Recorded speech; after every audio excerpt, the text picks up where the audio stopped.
The sharp scent of espresso cut through the air of Berto's private office, mingling with the leather of the chairs and something darker, metallic, that I'd learned not to think about too much. My fingers fumbled with the stack of files I was carrying, and before I could stop myself, 3 folders slid from my grip and scattered across the pristine marble floor like cards from a clumsy dealer's hand. "Anna." His voice came from behind the massive mahogany desk, low and controlled, the kind of tone that made hardened men shift their weight nervously. But after 4 years, I'd learned to hear the difference between genuine displeasure and what I'd come to think of as his "Anna broke something again" voice. I know, I said, dropping to my knees to gather the scattered papers, my hair falling forward to hide the heat creeping up my cheeks. "In my defense, you keep the temperature in here like we're storing wine, not working, and my hands go numb." Silence. Then, if I listened carefully, the barely perceptible sound of his jaw unclenching. I was 28 now, though most days I felt simultaneously older and younger than that number suggested. Older because I'd spent the past 4 years as secretary to the most feared man in the Italian Mafia's New York operations. Younger because despite everything I'd witnessed, everything I'd quietly filed away and never spoke of, I still managed to trip over my own feet at least twice a week. When I'd started this job at 24, fresh from a string of administrative positions that never quite fit, I'd been nervous enough to spill coffee on my interview outfit before even entering the building. Berto had hired me anyway, for reasons I'd never quite understood. His previous secretary had left abruptly, gone to visit family in Sicily, according to the official story, though the way people's voices dropped when they mentioned her suggested a different truth. "The annual company gathering is tonight," Berto said, and I glanced up to find him watching me with those dark, unreadable eyes that had probably sentenced men to death with nothing more than a slight narrowing. At 37, he wore power like a second skin, all sharp suits and sharper instincts. "You're expected to attend." I managed to stand without dropping anything else, a minor victory. "Right. The one where everyone pretends we're a legitimate import-export business, and not, you know." I made a vague gesture that was meant to encompass the entire criminal empire. "Yes," he said dryly. "That one." This was our dynamic, had been for years. I said things that would get anyone else disappeared to the bottom of the Hudson. He tolerated it because, well, I'd never figured out exactly why. Maybe because I was genuinely terrible at being threatening, and even worse at being threatened. "What time should I be there?" I asked, smoothing down my skirt. A simple navy thing that had survived 3 years of office work and still looked presentable. 7. And Anna. He paused, and I could feel the weight of his attention, even though I was studiously reorganizing the files in my arms. Try not to spill anything on anyone important. That's hurtful but fair, I admitted. The gathering was being held at Il Castello, one of the family's restaurants in Little Italy. Not the one where they actually conducted business, but the legitimate front that hosted anniversaries and communion parties. I'd been there once before, last year's company event, where I'd somehow managed to compliment one of the capos on his tie, while not realizing he was a capo, and thinking he was just someone's uncle who'd wandered in. Berto had found that particularly amusing, in his way, which meant his left eyebrow had risen approximately 1 millimeter. I spent the rest of the afternoon organizing his schedule, fielding phone calls with the careful language I'd perfected. "Mr. Berto is unavailable at the moment. May I take a message?" Translated to, "He's definitely doing something illegal right now." And, "He'll return your call at his earliest convenience," meant, "He'll call back if you're not already dead." My desk sat in the anteroom outside his office, a buffer between the world and the man who ran it. The space had become mine over the years, decorated with a small succulent I'd somehow kept alive despite my usual talent for killing plants. A framed photo of my parents back in their small town upstate, and a coffee mug that said, "I survived another meeting that should have been an email," which was darkly funny given that most of Berto's meetings definitely couldn't have been emails. At 6:30, I locked away the sensitive files, double-checked that the safe was secure, and headed to the small bathroom down the hall to change. I'd brought a dress. Nothing fancy because I didn't own fancy, but nice enough. Black, knee-length, with sleeves that hit just above my elbows. Safe, professional. The kind of thing that wouldn't draw attention. The restaurant was already filling with people when I arrived at 7:15, fashionably late by accident rather than design, because I'd gotten turned around on the subway. The main dining room had been cleared of its usual tables, replaced with clusters of high tops and a bar along one wall. Soft lighting created an atmosphere of warmth that seemed at odds with the reality of who these people were, what they did. I recognized most of the faces. There was Marco, who handled the family's interests in the construction unions, talking with Sal, whose legitimate job title I honestly didn't know, but whose real job involved making problems disappear. Teresa, who ran the books with terrifying efficiency, stood near the bar in a red dress that probably cost more than my monthly rent. And scattered throughout were the younger guys, the soldiers, and associates, all in suits that fit too well to be off the rack. "Anna!" Teresa spotted me and waved me over with the confidence of someone who knew where all the bodies were buried, sometimes literally. "You look nice. Is that new?" 3 years old, I admitted, accepting the glass of Prosecco she pressed into my hand. "But I don't wear it often, so basically new." She laughed, the sound genuine. Teresa had always been kind to me, in a maternal sort of way, even though she was only in her early 40s. "You should dress up more. You're too pretty to hide behind those work clothes all the time." I felt my face warm. Pretty wasn't a word I associated with myself. Functional, maybe. Adequate.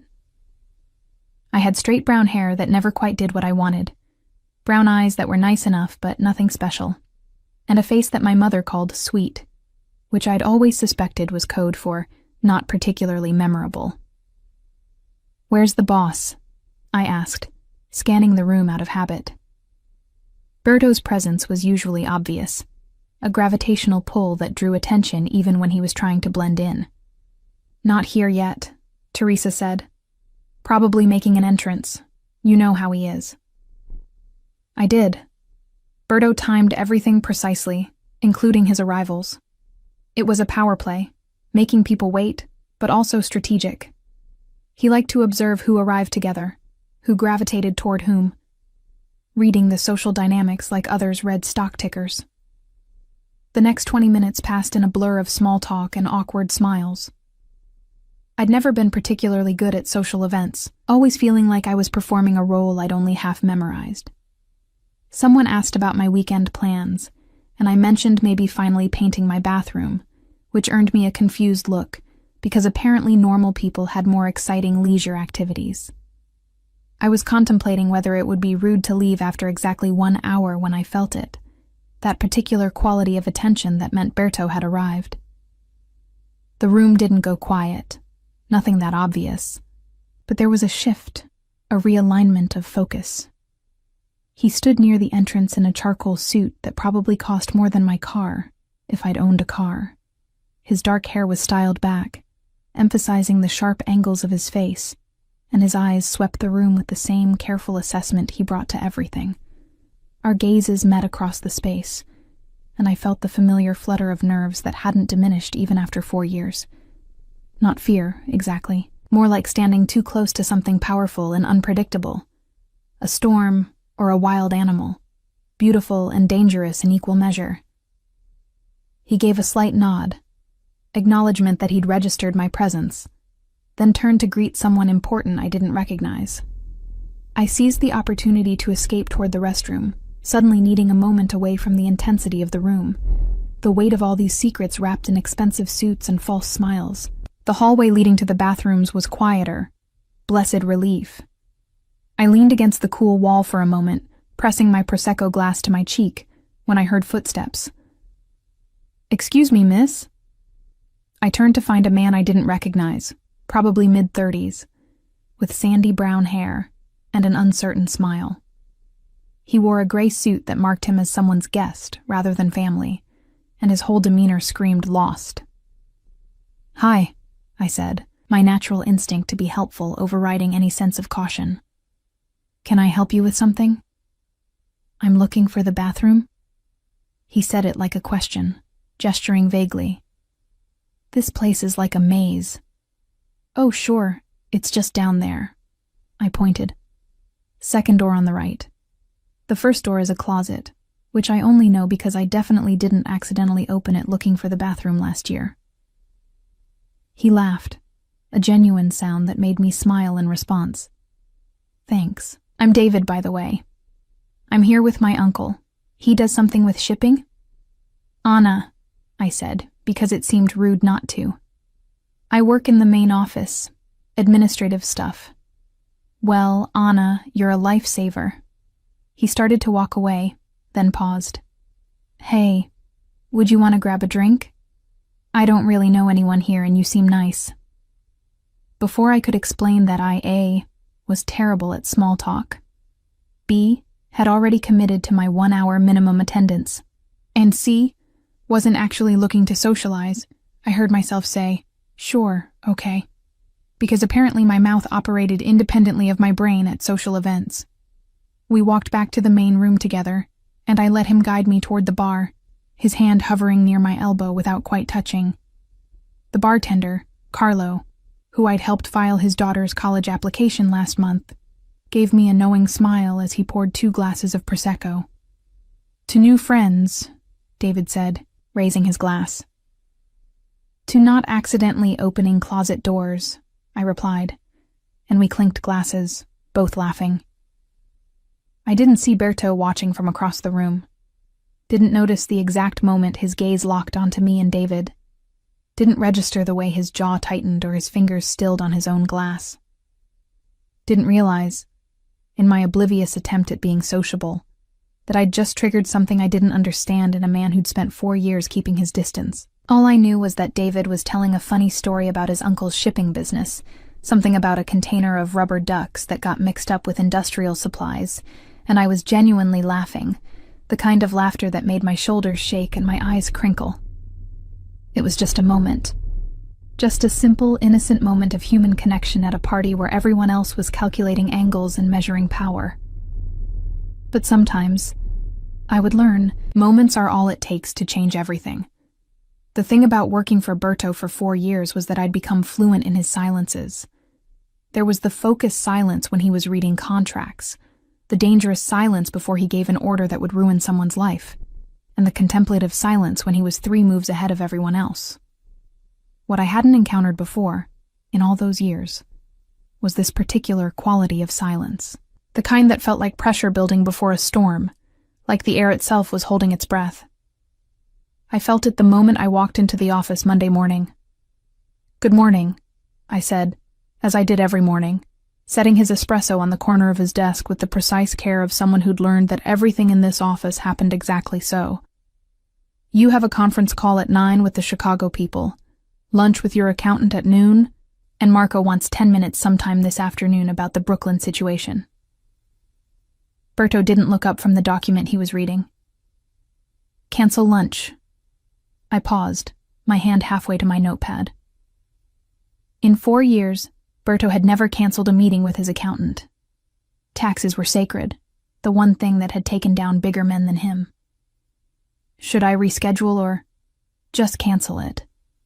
His voice was flat, controlled, but underneath I heard something else. Something that made the hair on the back of my neck prickle.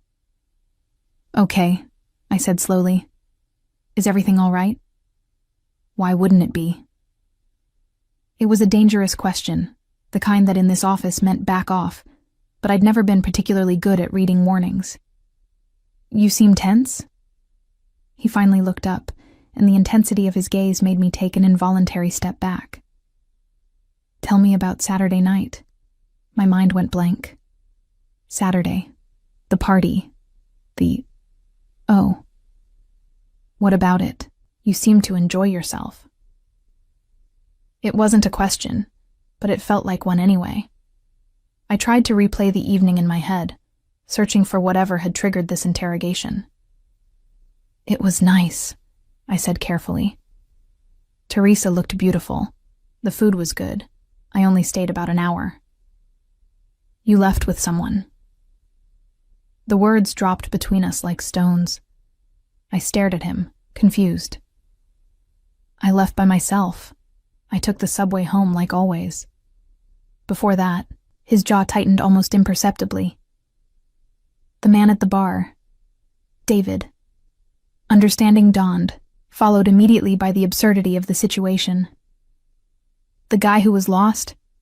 We had one drink because he didn't know anyone. That's not—" I stopped, because suddenly his behavior made a twisted kind of sense. "Are you asking me about my social life?" "I'm asking about your associations." "My associations," I repeated, feeling my own temper start to rise, which was dangerous, but apparently inevitable. "He was someone's nephew. We talked for maybe 15 minutes. I don't even have his last name." Berto stood, moving around the desk with that predatory grace that reminded me exactly who he was, what he was. "You were laughing. People do that sometimes at parties. It's called being social." The words came out sharper than intended, but I was suddenly angry in a way that surprised me. "What exactly is this about?" He stopped close enough that I had to tilt my head back to maintain eye contact, close enough that I could smell his cologne, something expensive and woodsy that probably had an Italian name I couldn't pronounce. "You work for me." "I'm aware. You represent my interests." "During business hours, yes." I held my ground even though every instinct screamed at me to step back. "What I do at a social event, who I talk to, who I laugh with, that's my business." Something flickered across his face, too quick to read. "Is it?" Not a question, a statement, a challenge. "Yes," I said firmly. "It is." We stood there for a moment that stretched too long, the air between us charged with something I didn't want to examine. Then he stepped back, returning to his desk, his expression smoothing into that familiar mask of control. "The Chicago call is in 30 minutes, he said, dismissing me. "Make sure we're not disturbed." I left the office on shaking legs, closing the door behind me with more force than necessary. My desk felt like a sanctuary, familiar and safe, and I collapsed into my chair trying to process what had just happened. Berto had been jealous. The thought was so absurd I almost laughed. Except it wasn't funny. It was complicated and dangerous, and absolutely not something I needed in my life. I'd spent 4 years being exactly what he needed. Efficient, discreet, unobtrusive. I filed his papers and managed his schedule and never ever asked about the dark stains that sometimes appeared on his clothes. I existed in the space between his legitimate business and his actual business, a buffer that kept the outside world at arm's length. But I wasn't his. Not in that way. Not in any way that gave him the right to question who I laughed with at a party. The day proceeded with a tense normalcy. The Chicago call happened. Marco came by for his 10 minutes, which turned into 30 when Berto got into the details of territorial negotiations. I definitely wasn't supposed to understand. Teresa stopped by with paperwork that needed his signature, gave me a knowing look that suggested she'd heard about the morning's confrontation, and left without comment. By 5:30, I was ready to escape. But as I was gathering my things, the intercom on my desk buzzed. "Anna," my office. I contemplated pretending I hadn't heard it, but that was childish and ultimately futile. Berto always got what he wanted, one way or another. He was standing by the window when I entered, hands in his pockets, looking out at the city skyline. The late afternoon sun cast him in silhouette, making him look like something from a painting, all dramatic shadows and sharp lines. "You wanted to see me?" "Sit." He didn't turn around. I sat, perching on the edge of one of the leather chairs, my bag still clutched in my lap like a shield. "Is this going to take long? I have—" "No plans," he finished. You never have plans on Monday nights. You go home, order takeout from the Thai place on the corner, and watch whatever show you're currently working through. He finally turned to face me. This week it's that British detective series, the one with the complicated murders. The accuracy of his knowledge made my stomach flip. Have you been watching me? I'm aware of your routines. He moved to his desk, not sitting but leaning against it, arms crossed. It's my job to be aware. I stopped, because what was it? Creepy, definitely. But also strangely in character for a man who controlled every aspect of his empire with meticulous precision. You're not my keeper, Berto. Aren't I? The question hung in the air, weighted with implications. You work in this office. You know things that could get you killed. You're under my protection whether you acknowledge it or not. Protection from what? I demanded. Random men at parties who ask for directions to the bathroom? His jaw tightened. You don't understand the world you live in. Then explain it to me.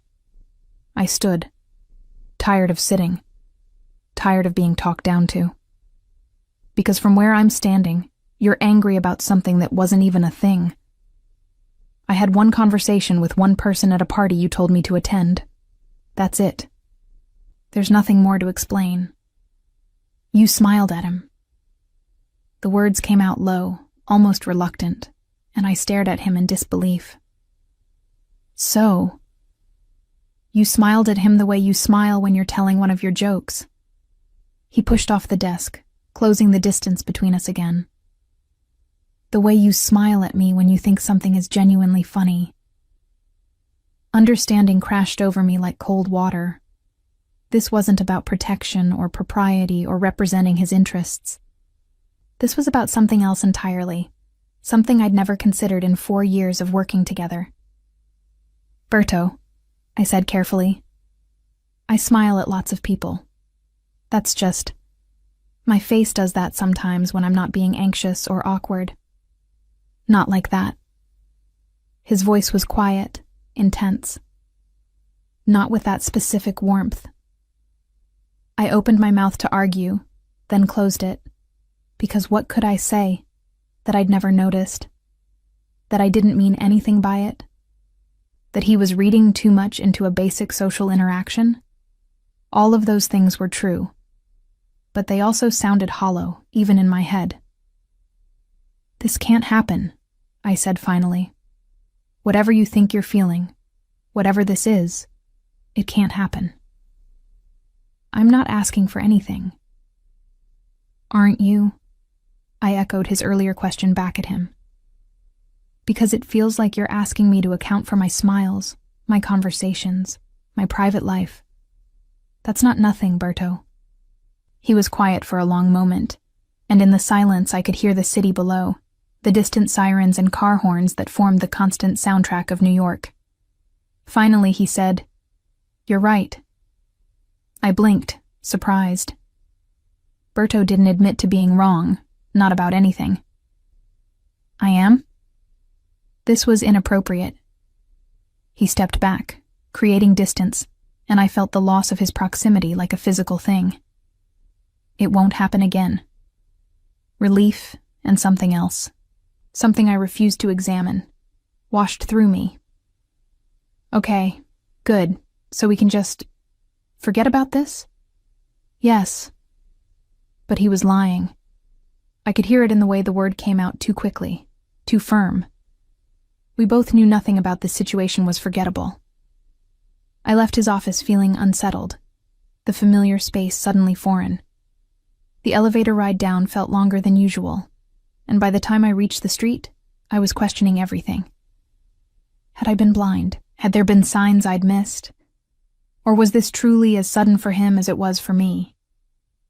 The Thai place on the corner was busy, but I ordered my usual anyway, waiting by the window while they prepared my pad thai. My reflection stared back at me from the glass, and I studied it like I was seeing myself for the first time. Plain brown hair, brown eyes, average height, average build. Nothing special. Nothing that would catch the attention of a man like Berto, who could have anyone, who probably had people lining up for the privilege of his attention. Except I'd made him laugh, occasionally, with my clumsy attempts at humor.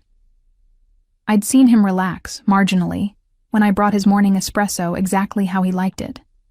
I'd stood in his office thousands of times and never felt afraid, even when I probably should have. I'd thought that was just our working relationship, the ease of familiarity after 4 years.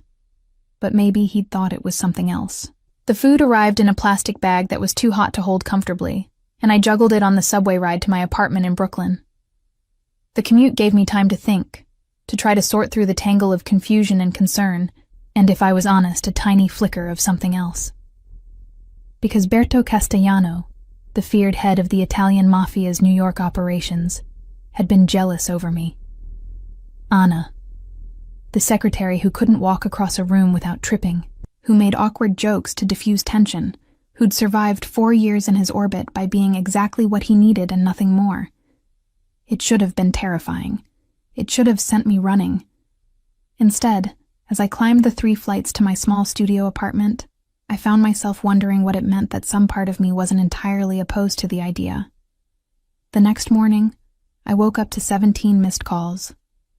My phone had been on silent, buried under the pillow where I'd thrown it after finally falling asleep around 2 a.m. Now, in the gray light of Tuesday dawn, the screen glowed with notifications, all from the same number. Berto's private line, the one that only a handful of people had access to. My stomach dropped. 17 calls meant something was wrong. 17 calls meant blood or police or both. In 4 years, Berto had never called me outside of work hours, not once. Our relationship existed strictly within the boundaries of 9 to 5, occasional weekends when something urgent demanded attention, but never like this. I called back immediately, my hands shaking as I pressed the phone to my ear. He answered on the first ring. "Where were you?" "Asleep," I said, still groggy and confused. "Berto, what's wrong? Is everyone okay?" A pause. Then, "Everyone's fine." Relief flooded through me, followed immediately by confusion. "Then why did you call 17 times at—" I checked the timestamps. 3 a.m. Another pause, longer this time. When he spoke again, his voice was different, rougher somehow. "I need you to come in early today." "How early?" "Now." I looked down at myself, still in my sleep shirt and shorts. Now as in right this second, or now as in I have time to shower and look like a functioning human. "You have 30 minutes. He hung up. I stared at my phone, trying to make sense of what had just happened. Then I launched into motion, because when Berto said 30 minutes, he meant it with the precision of someone who valued punctuality above almost everything else. 28 minutes later, I was speed walking down the early morning streets of Manhattan, my hair still damp from the world's fastest shower, wearing yesterday's emergency outfit I kept in my gym bag. The office building was mostly dark, the night security guard looking surprised to see me. "Early start, Miss Anna?" "Something like that," I managed, trying to catch my breath from basically running the last 2 blocks. The elevator ride to the top floor felt both too fast and too slow.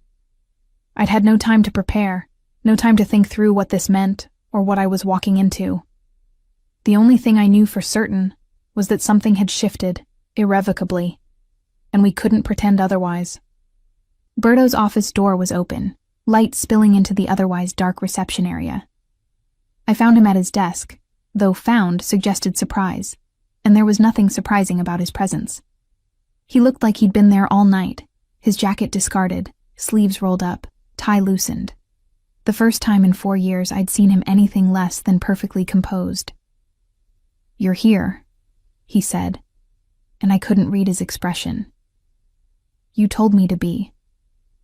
I set my bag down carefully, hyper-aware of every movement. "What happened? What's so urgent it couldn't wait until normal business hours?" He stood, moving around the desk, and I noticed the scattered papers, the half-empty bottle of scotch that definitely hadn't been there when I left yesterday. I lied. About what? Yesterday, when I said we could forget about it. He stopped in front of me, close enough that I could see the exhaustion in his eyes, the fine lines at the corners that suggested he hadn't slept at all. I can't forget about it. My heart hammered against my ribs. Berto, let me finish. His voice was quiet but firm. I've spent 4 years maintaining distance, professional boundaries. It was necessary, strategic. You were my secretary. Nothing more. Was? The past tense made my breath catch. Are, he corrected. But seeing you Saturday night, watching you smile at someone else, laugh with someone else, it made me realize something I've been avoiding. I should have stepped back, should have maintained that distance he was talking about. Instead, I stayed exactly where I was. What did you realize? That I'm terrible at this. A ghost of a smile crossed his face. At acknowledging things that make me vulnerable. At admitting when something matters. And I matter? The question came out smaller than I intended. You've mattered for longer than I want to admit. He reached out, not touching me but close enough that I could feel the warmth of his hand near my face. I called you 17 times because I couldn't stop thinking about you. About the fact that you might have gone home with him. Might have smiled at him again. Might have given him something I've been too controlled to ask for. I didn't, I said softly. Go home with him. I went home alone, like I always do. I ordered pad thai and watched my detective show and fell asleep on the couch. That's my life, Berto. It's not exciting or dramatic. It's just mine. And do you want it to stay that way? The question hung between us, weighted with possibility and danger in equal measure. I thought about my studio apartment, my routines, the carefully constructed life I'd built that was safe and predictable and lonely. Then I thought about 4 years of working alongside this man, learning his patterns, reading his moods, making him laugh with my terrible jokes and awkward observations. I thought about how my day felt incomplete until I delivered his morning espresso, how I'd started anticipating his needs before he voiced them, how somewhere along the way this had stopped being just a job. I don't know, I admitted. This is complicated. Everything about me is complicated. I'm aware. I file your complicated paperwork and schedule your complicated meetings and pretend I don't hear your complicated phone calls. I finally took that step back, needing space to think. But this is different. This is personal, and personal with you means dangerous. I would never let anyone hurt you. That's not the danger I'm worried about. I wrapped my arms around myself, suddenly cold despite the warmth of the office. What happens when this doesn't work? When you get bored or realize I'm not what you thought I was? I lose my job, my income, probably my apartment since I'd have to leave the city. That's my life, Berto. My whole life. Understanding crossed his face. You think I'd fire you. I think you're my boss and you hold all the power and I'm just Anna, who trips over her own feet and makes awkward jokes. What else am I supposed to think? He was quiet for a moment, processing my words. Then he moved to his desk, pulled out a file folder and handed it to me. Open it. I did, confused, and found inside a contract. My contract, but with amendments I'd never seen before. What is this? 3 months ago, I had my lawyers restructure your employment agreement. You have guaranteed employment for 5 years regardless of circumstances, with full severance if either party terminates the relationship. You also have options in the legitimate businesses, enough to make you financially independent. He paused. I did this before Saturday, before I admitted to myself what this was. I stared at the papers, trying to process what he was telling me. Why? Because you're valuable. Not just to me, but to the organization. You understand how things work, how to navigate between legitimate and otherwise, and because... He stopped, seeming to struggle with the words. Because I needed to know you were protected, even from me. The vulnerability in that admission made my throat tight. You've been planning this. I've been avoiding this, he corrected. The contract was insurance, a way to protect you while keeping distance. But Saturday night made me realize I was lying to myself. I closed the folder carefully, setting it on his desk. This doesn't change the fundamental problem. You're still my boss. I still work for you. That power dynamic doesn't disappear because you've secured my financial future. No, he agreed. But it does mean you have a choice. Real choice, not coerced by economic necessity. And what choice is that exactly? I asked. Because I'm not hearing a clear question here. He smiled, a real one this time, and it transformed his face. You want me to be direct? I'd appreciate it, yes. Fine. Anna Rossini, will you have dinner with me? The normalcy of the question after everything else almost made me laugh. Dinner. Dinner, he confirmed. Not in this office. Not as my secretary. As two people who've spent 4 years learning each other and might want to explore what that means. What if it means disaster? I challenged. What if we ruin everything we've built? Then we'll deal with it like adults. His expression turned serious. But I need to know if there's something here worth exploring, because the alternative is spending the next 4 years wondering what if. I looked at him, really looked at him, seeing past the fear and the power to the man underneath. The one who called me 17 times because he couldn't sleep. The one who'd protected my employment before admitting his feelings. The one who'd spent 4 years maintaining distance because he thought it was necessary. Okay, I said finally. Okay, dinner, but we're setting ground rules. Such as, at work, we're still professional. No special treatment, no obvious favoritism. I earn my position, not get it handed to me because we're whatever we're becoming. I held up a hand as he started to protest. I mean it, Berto. I need to know I'm here because I'm good at my job, not because you're interested in me. You are good at your job, he said firmly. You're the best secretary I've ever had. That won't change regardless of what happens between us personally. And if this doesn't work, if we realize we're better as boss and secretary than as anything else, then we figure it out together. He moved closer again, and this time when he reached out, he actually touched me, his fingers gentle under my chin. I'm not going to fire you, Anna. I'm not going to punish you for being honest about what does or doesn't work. That's not who I am. You're a Mafia boss, I pointed out. Punishment is literally part of your job description. For people who betray me, yes. You're not one of those people. His thumb brushed my cheek, and I felt the touch all the way to my toes. You're the one person who's been consistently honest with me, even when it would have been easier to lie. That was true. I'd told him when his strategies were stupid, when his temper was counterproductive, when his tie didn't match his suit, and he'd never once punished me for it. Dinner, I said, the word both acceptance and question. When? Tonight?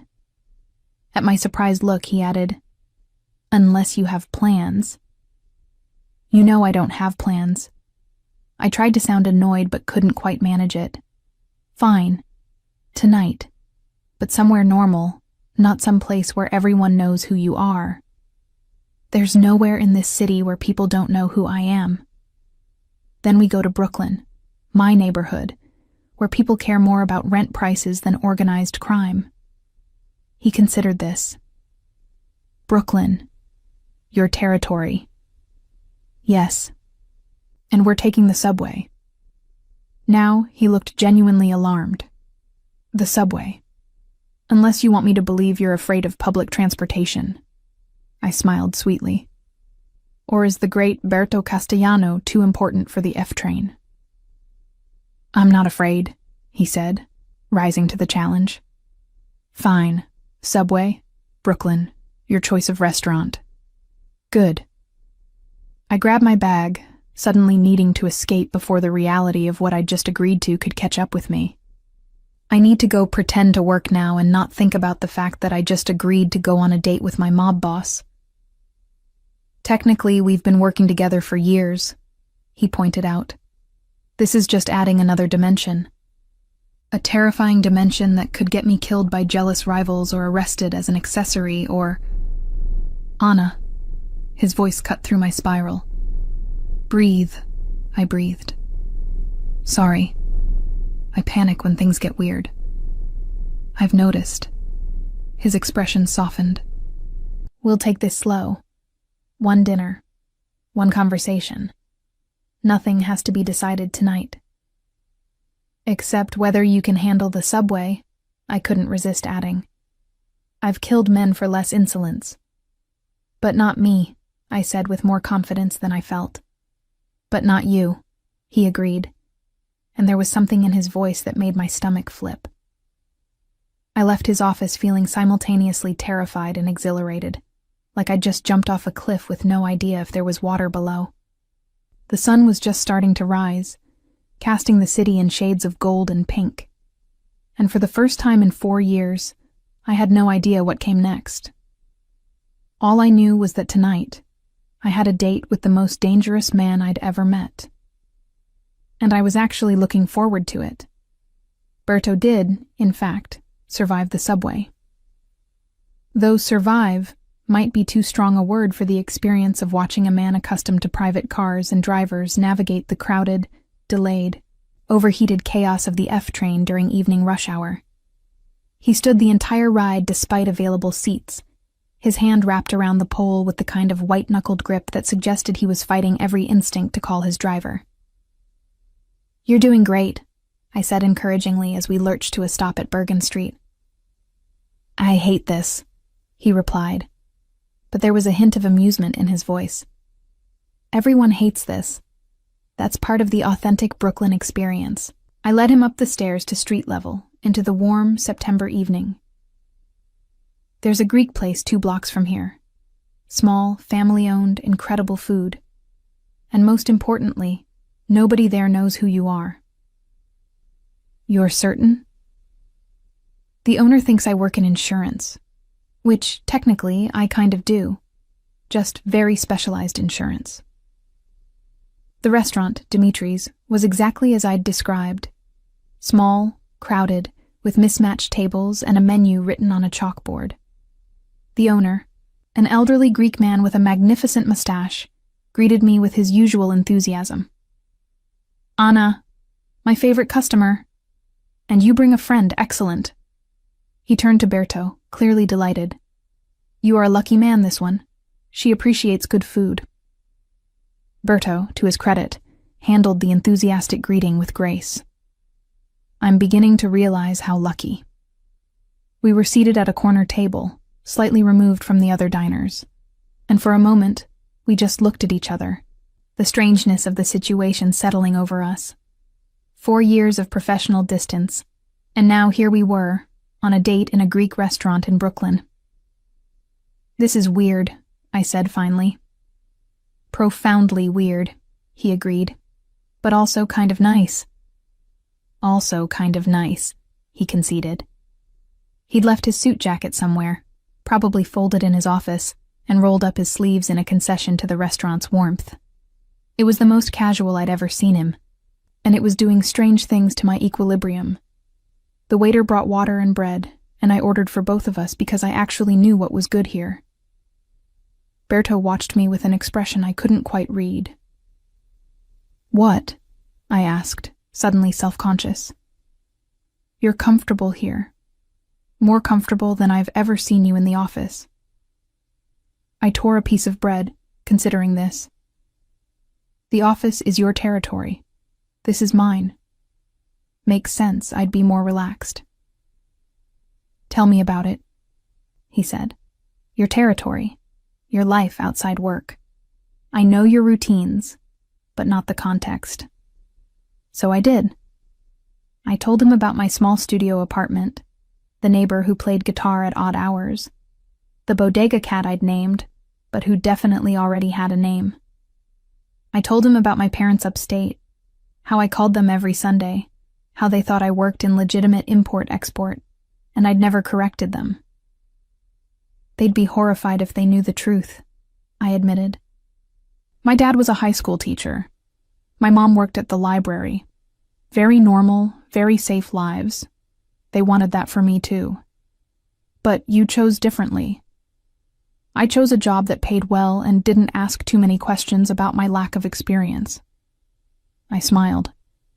The fact that my boss turned out to be terrifyingly competent and occasionally murder-adjacent was a surprise. Occasionally? He asked dryly. I'm being generous with my estimates. The food arrived, and for a few minutes we ate in comfortable silence. The moussaka was perfect, as always, and I watched Berto's expression shift to surprised appreciation. This is excellent, he admitted. I know. I've been coming here for 3 years and haven't found anything on the menu that isn't amazing. I paused. Now your turn. Tell me something I don't know about you. He set down his fork, considering. What do you want to know? Anything, everything. We've worked together for 4 years, but I barely know anything about you beyond the obvious. At his questioning look, I elaborated. I know you take your espresso black. You hate mornings. You have a tell when you're about to fire someone. But I don't know the person underneath all that. What's the tell? You crack your knuckles. 3 times, very precisely. I demonstrated. I started warning people when I noticed it. Probably saved a few lives. He smiled, a genuine one. That's surprisingly observant. I told you, I'm good at my job. You are. He took a sip of water, gathering his thoughts. My father started the family business. He was. He paused, searching for words. He was a violent man, effective, but violent. He believed respect came from fear.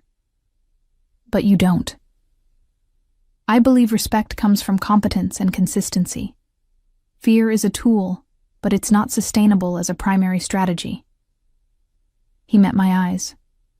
You're not afraid of me. Should I be? No. But most people are, and it becomes exhausting. Performing that role constantly, being the person everyone fears. His expression softened. You've never treated me that way. From day one, you've treated me like a person who happens to run a criminal empire, not a criminal who happens to be a person. Is there a difference? To me, yes, a significant one. The waiter cleared our plates and brought baklava, Dimitri's specialty. I dug in immediately, savoring the honey and pistachios, while Berto watched with amusement. What? I asked around a mouthful. You have honey on your nose. I wiped at it, missing. He reached across the table, his thumb brushing the spot gently, and the simple touch sent electricity through me. Our eyes met, and suddenly the restaurant felt very small, very warm. Anna, he said quietly. I want to be clear about something. Okay. This isn't casual for me. Whatever this becomes, it matters. His hand was still on my face, thumb now tracing my cheekbone. I don't do things halfway. If we're doing this, I'm all in. My heart was hammering so hard I was certain he could hear it. That's intense. I'm an intense person. I've noticed. I covered his hand with mine, holding it against my face. I need you to understand something too. I'm not. I'm not interesting or sophisticated or any of the things you're probably used to. I'm just Anna. I watch detective shows and order too much takeout and trip over my own feet. That's what you're getting. I know exactly what I'm getting. His voice was warm. I've been watching you for 4 years, remember? I know you sing off-key when you think no one's listening. I know you keep a drawer of candy in your desk for rough days. I know you cry at sappy commercials, but keep your composure during actual crises. You've been paying attention. Since day one. He pulled his hand back, and I felt the loss. I just didn't let myself acknowledge what that meant. We left the restaurant an hour later, full and slightly dazed by the evening's honesty. The walk back to the subway was slower this time, both of us reluctant for the night to end. "Thank you," Berto said as we waited on the platform, "for bringing me here, for showing me your world. Thank you for getting on the subway without complaining more than 5 times. It was 6 times, but who's counting?" The train arrived, less crowded now, and we found seats together. His thigh pressed against mine in the limited space, and I was hyper-aware of every point of contact. "Can I ask you something?" I said, as the train lurched into motion. "Anything. The contract changes, the ones you made 3 months ago. What made you do that?" He was quiet for a moment. "You had a terrible day. Do you remember? That Friday in June when everything went wrong." I did remember. A deal had fallen through, someone had betrayed the family, and Berto had been in a fury all day. I'd made 17 separate phone calls, canceled 6 meetings, and personally delivered bad news to 3 different people who'd looked like they wanted to kill the messenger. I remember. You stayed late. Everyone else had fled, but you stayed. And when I finally emerged from my office at midnight, you were still at your desk, organizing files, preparing for Monday. He looked at me. I asked why you were still there, and you said, "Because you needed me to be." Just that. No resentment, no expectation of recognition, just simple acknowledgement of what needed to be done. It was my job. It was beyond your job, and I realized in that moment that I'd been taking you for granted, that you were essential to my operation in ways I hadn't fully acknowledged. The contract changes were my way of protecting that, of protecting you. Even though you couldn't admit why you were really doing it. Even though, he agreed. We rode in companionable silence for a few stops. Then I said, "This is my stop coming up. I'll walk you home. It's Brooklyn. You'll get murdered." He gave me a look. "Anna." "Right, you're the one who does the murdering. I always forget." I stood as the train slowed. "You really don't have to walk me. It's only 3 blocks. I'm walking you," he said firmly. So he did, his hand eventually finding mine in the dark streets, his presence solid and unexpectedly comforting beside me. When we reached my building, I turned to face him on the stoop. "So," I said, suddenly nervous. "That was dinner." "That was dinner," he agreed. "Can we do it again? The Greek place or the whole thing?" "The whole thing. Different restaurant, same company." I smiled. "Yeah, I'd like that." He stepped closer, and I knew he was going to kiss me. I should have been nervous, should have overthought it. But instead, I just tilted my face up and met him halfway. The kiss was gentle, questioning. Nothing like the intensity I would have expected from him. His lips were soft against mine, his hand cupping my face with careful tenderness. It felt like a promise and a question all at once. When we broke apart, he rested his forehead against mine. "Good night, Anna." "Good night, Berto."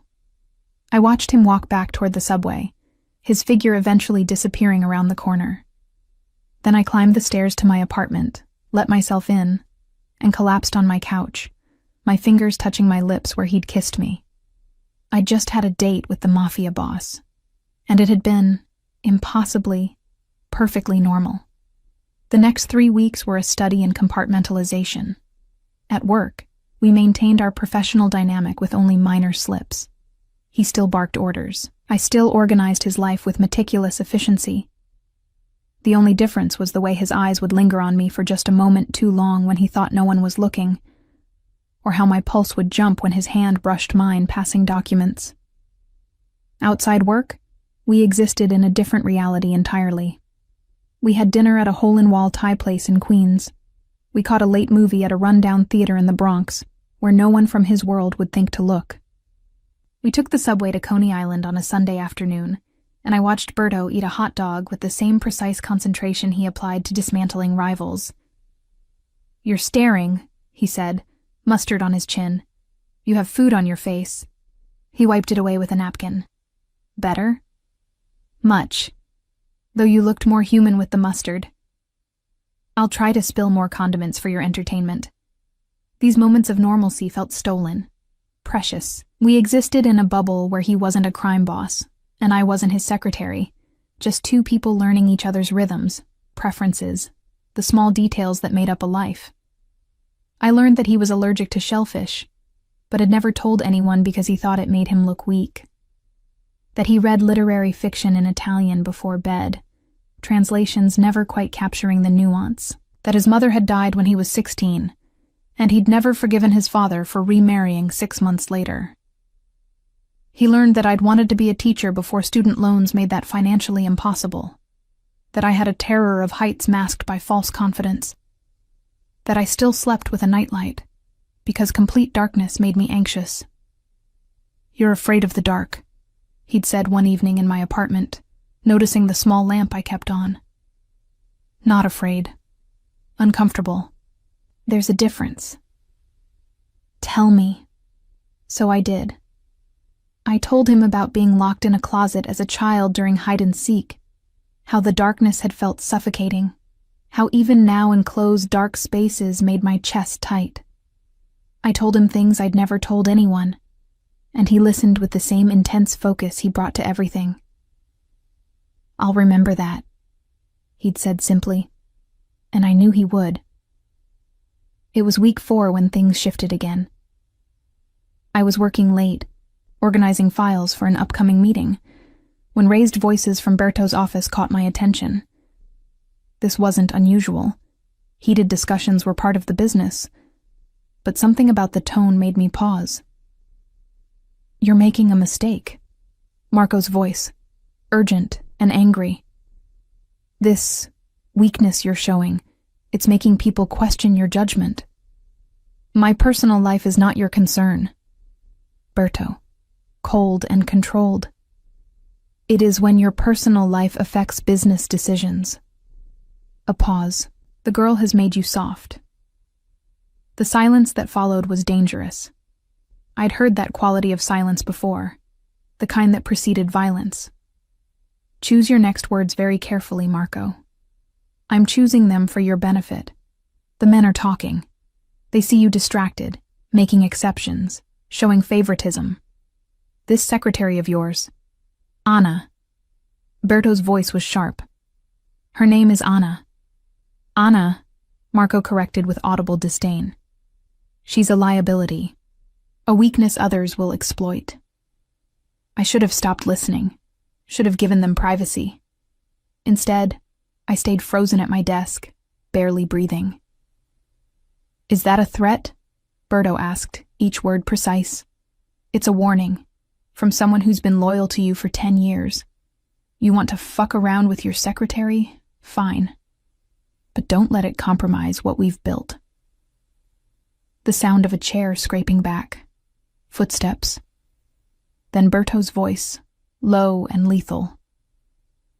"You're right about one thing. You have been loyal for 10 years, which is the only reason you're still breathing right now. But if you ever speak about Anna that way again, loyalty won't save you. Berto, get out." Marco emerged from the office moments later, his face flushed with anger. He saw me at my desk and sneered. "Enjoy it while it lasts, sweetheart. Men like him always move on to the next pretty thing." "Marco." Berto stood in his doorway, and something in his expression made Marco blanch. "Leave, now." Once Marco was gone, Berto turned to me. "How much did you hear?" "Enough." I stood, my legs unsteady. "Is he right? Am I making you look weak?" "No." But people are talking. People always talk. He moved toward me. That's what people do in this business. They look for weakness, for leverage. It doesn't mean anything. It means something if it puts you at risk. I wrapped my arms around myself. Maybe Marco's right. Maybe we should... Don't.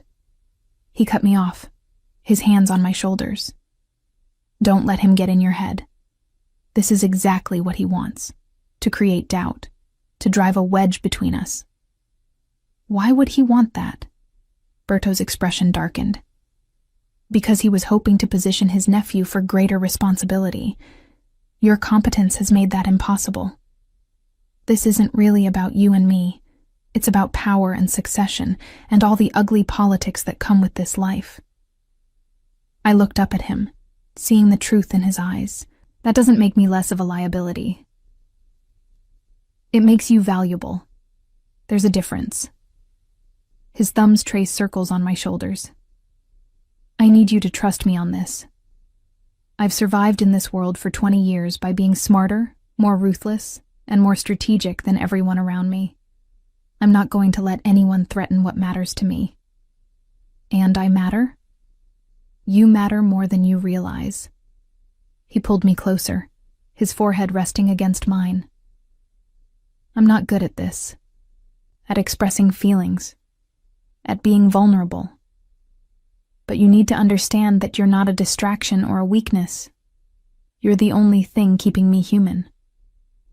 The words settled into me, heavy with meaning.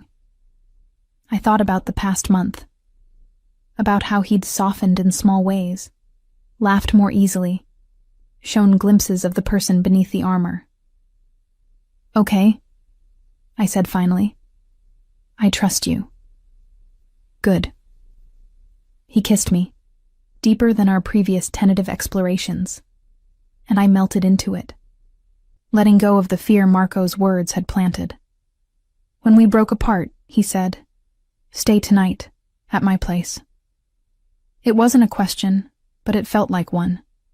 I knew what he was asking, what it meant to cross that particular threshold. "Berto, not for that," he interrupted. "Just stay. I want to wake up knowing you're safe, that you're there. That's all." The vulnerability in his voice decided me. "Okay, but I need to go home first, get some things." "I'll come with you." So we took the subway to Brooklyn, both of us quiet, processing the evening's revelations.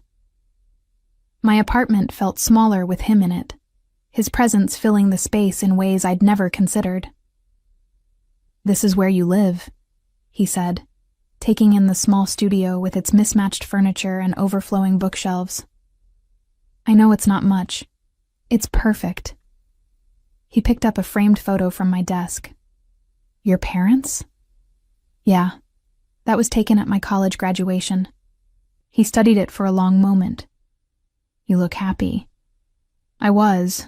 That was before student loans and reality set in. I grabbed a bag from my closet, throwing in basics. Before I ended up working for the Mafia. "Any regrets?" I paused, considering the question seriously. "No. Surprisingly, no." We took a car service back to his penthouse, my first time seeing where he actually lived. The space was exactly what I'd expected. Modern, expensive, impeccably clean. Floor-to-ceiling windows offered views of the city that probably cost more than I made in a year. "Guest room is through there," he said, pointing, "but I'd prefer if you stayed with me." "Just sleeping," I confirmed. "Just sleeping," he agreed. His bedroom was as precisely organized as everything else in his life. The bed was enormous, covered in dark sheets that probably had a thread count I couldn't comprehend. I changed in his bathroom, acutely aware of my drugstore pajamas in this temple of expensive masculine taste. When I emerged, he was already in bed, reading something in Italian on his tablet. He looked up as I approached, and his expression softened in a way I was beginning to recognize. "Come here." I slid in beside him, and he pulled me close, my head resting on his chest. His heartbeat was steady under my ear, grounding. "Anna?" he said after a few minutes of silence. Yeah? Thank you. For what? For trusting me. For being here. For not running when you probably should have. I tilted my head up to look at him. Where would I run to? Anywhere. Away from this life, this danger, this complicated mess. Maybe, I admitted. But then I'd never know what we could be. He kissed the top of my head, a gesture so tender it made my chest ache. What we could be, he repeated. I like that. We fell asleep like that, tangled together, and for the first time in 4 years, I felt completely safe in a world I'd entered terrified. The next morning, I woke to find him already up, standing by the windows in nothing but his boxers, watching the city wake. The early light painted him in shades of gold, highlighting the lean muscle of his back, and I took a moment just to appreciate the view. You're staring again, he said without turning around. You're worth staring at. He smiled at that, glancing over his shoulder. Coffee? God, yes. His kitchen was as pristine as the rest of the apartment, and he moved through it with the same efficiency he brought to everything. The espresso machine probably cost more than my rent, and the coffee it produced was perfection. I could get used to this, I admitted, cradling the cup. Good, because I'm not planning to let you go. The words should have scared me, should have triggered all my carefully maintained defenses. Instead, they felt like coming home. Berto? I said, as he moved to stand beside me at the counter. Yeah? About Marco, about what he said. I took a breath. If it becomes a problem for your business, if it puts you at risk, it won't. But if it does... He turned to face me, his expression serious. Then I'll handle it. That's what I do, Anna. I handle problems. But you are not a problem. You're the solution to a question I didn't know I was asking. What question? Whether there's more to life than power and fear and constant vigilance. He set down his cup, taking my face in his hands.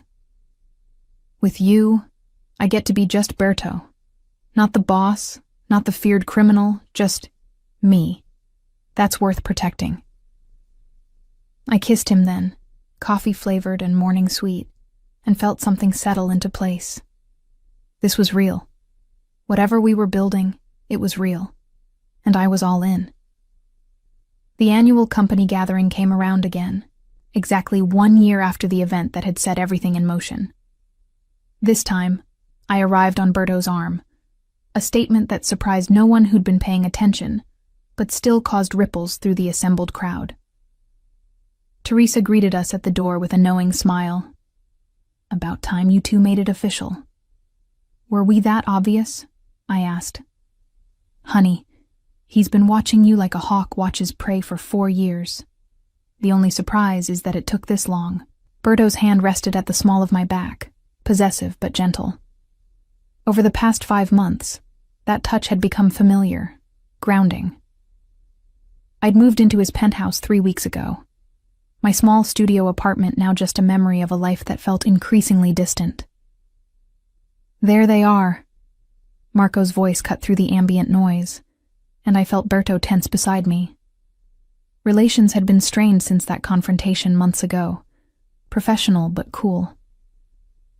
The happy couple. Marco, Berto acknowledged with a nod. I wanted to apologize, Marco continued, his expression sincere, for what I said back then. I was out of line. Yes, you were, Berto agreed, his voice neutral. I was worried about the business, about perception. But I've watched how you two work together. How he looked at me. How you've made him better at what he does. More strategic, less reactive. I was wrong. The apology caught me off guard. Thank you for saying that. Don't thank me. You earned the respect. Marco extended his hand to Berto. We good? After a moment's consideration, Berto shook it. We're good. As Marco moved away, I leaned into Berto. That was unexpected. He's smart enough to recognize when he's on the wrong side of inevitability. Inevitability? I questioned. You and me. This was always inevitable. He pulled me closer, even when I was fighting it. The evening progressed smoothly. I mingled with people who no longer saw me as just the secretary, but as something more, something integral to Berto's operation. It was strange and empowering in equal measure. I need to speak with the Chicago people, Berto murmured at one point. Will you be all right on your own for a few minutes? I managed to survive before you. I think I can handle 10 minutes. He kissed my temple. I'll be quick. I watched him navigate toward a group of serious-looking men in expensive suits, already shifting into his business persona. The transformation was subtle, but complete, a reminder of the world we inhabited. He's different with you, you know. I turned to find an older woman I didn't recognize, elegant in a navy dress, with sharp eyes that missed nothing. I'm sorry, have we met? Isabella Castellano, Berto's aunt. She smiled at my surprise. He doesn't talk about his family much, I understand. We're complicated. Most families are. True. She studied me with the same intensity as her nephew. But you're good for him. He's been carrying the weight of this life since he was too young. You've given him something else to care about besides survival and succession. I don't know about that. I do. I've watched him transform from a boy forced to be a man into a man who forgot how to be human. You've reminded him. She squeezed my hand. Whatever Marco or anyone else says, don't let them convince you you're a liability. You're the best thing that's happened to this family in decades. Before I could respond, Berto returned, his expression tightening when he saw his aunt. Isabella. Nephew. She kissed both his cheeks with European formality. I was just telling your lovely Anna how good she is for you. You shouldn't be here. It's a family gathering. Last I checked, I'm still family. Her smile was all teeth. Relax, Berto. I'm not here to cause problems. I genuinely wanted to meet the woman who accomplished what we all thought impossible. What's that? I asked, curious despite the tension. Making him smile. She touched my cheek affectionately, then moved away, leaving us in confused silence. What was that about? I asked. Family politics. Long story, most of it ugly. He pulled me toward the exit. Let's get out of here. I've shown face enough for one night. We ended up at our Greek restaurant, Dimitri greeting us with his usual enthusiasm. It had become our spot, the place where we could be just Berto and Anna, without the weight of his world pressing down. So, I said once we'd ordered, your aunt seems interesting. Isabella is complicated. She had her own ideas about how things should be run after my father died. We disagreed, violently, metaphorically speaking. And now? Now she's accepted that I'm in charge and she's not, but she still likes to remind everyone that she was passed over. He sipped his wine. Her approval of you is genuine, though. That I didn't expect. Is that important? Her approval? In this family, everything's important. Every alliance, every endorsement, every perceived weakness. His expression darkened. Which is why I need to talk to you about something. My stomach dropped. That sounds ominous. Not ominous. Just necessary. He took my hand across the table. There are people who will always see you as a way to get to me, who will look at what we have and see opportunity for leverage. I know that. Knowing it and living with it are different things. His grip tightened. I've made arrangements, security protocols, safe houses, people whose job it is to ensure nothing happens to you. But you need to understand what you're signing up for. I've been working for you for 4 years. I know what this life looks like. Working for me and being with me are entirely different levels of exposure.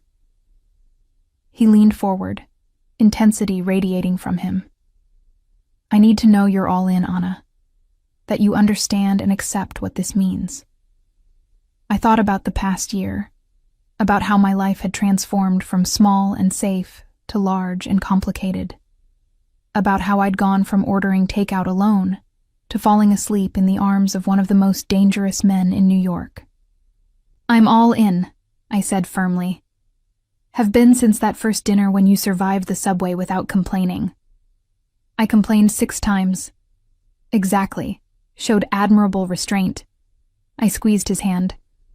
But seriously, Berto, I'm not going anywhere. You've got me. Relief washed over his face, followed by something that looked suspiciously like emotion. I love you. I don't think I've said that yet. The words hung in the air between us, precious and terrifying. You haven't. Well, I do. Love you. In case that wasn't clear. I laughed, the sound bubbling up unexpectedly. You're terrible at this. I'm aware. Lucky for me, you seem to find my terrible romantic skills endearing. I find everything about you endearing, even the murder. Especially the murder? Let's not push it. I stood, moving around the table to kiss him properly. But yes, the murder too. All of it. The whole complicated, dangerous, absurd package. I love you too. By the way, I added when we broke apart. Thought you should know. His smile was radiant, transforming his face into something almost boyish. I had hoped. We finished dinner in the warm glow of confession, then walked slowly back toward his penthouse, neither of us ready for the night to end. The city hummed around us, oblivious to our small drama, and I thought about how strange it was that my life had led me here. What are you thinking? Berto asked, reading my silence. That a year ago I accidentally toasted a stranger and you got jealous. I prefer strategically concerned. You froze like a jealous boyfriend. I had no framework for understanding what I was feeling, he defended. You smiled at him. It was unacceptable. And now? Now I've accepted that you're going to smile at people. As long as you come home to me, I can live with it. Such growth. I'm proud of you. We reached his building, and the doorman nodded respectfully as we entered. The elevator ride up was silent but comfortable, his arm around my shoulders, my head resting against his chest. Anna? He said as we entered the apartment. Yeah? Thank you. For what? For not running. For staying. For being exactly who you are. Clumsy and funny and the only person who's ever really seen me. I pulled him down for a kiss, pouring everything I felt into it. When we finally broke apart, I said, Where else would I go? You're home now. His eyes shone with something that looked suspiciously like tears, though he'd never admit it. Home, he repeated. I like that. Later, as we lay tangled together in his enormous bed, I thought about Marco's words from months ago. About weakness and liability, and all the ways this relationship could complicate his life. But lying there, listening to Berto's steady heartbeat, feeling safer than I'd ever felt, I realized that maybe love wasn't about avoiding complications. Maybe it was about finding someone worth being complicated for. Berto? I whispered, not sure if he was still awake. I'm really glad I accidentally texted that stranger. His chest rumbled with silent laughter. Me too, amore mio. Me too. And in the darkness of his bedroom, wrapped in the arms of New York's most feared Mafia boss, I finally understood what home meant. Not a place, but a person. Not safety from the world, but safety in spite of it. We'd built something real in the spaces between power and vulnerability, between danger and domesticity. Something that had started with jealousy and grown into something neither of us could have predicted. Something inevitable.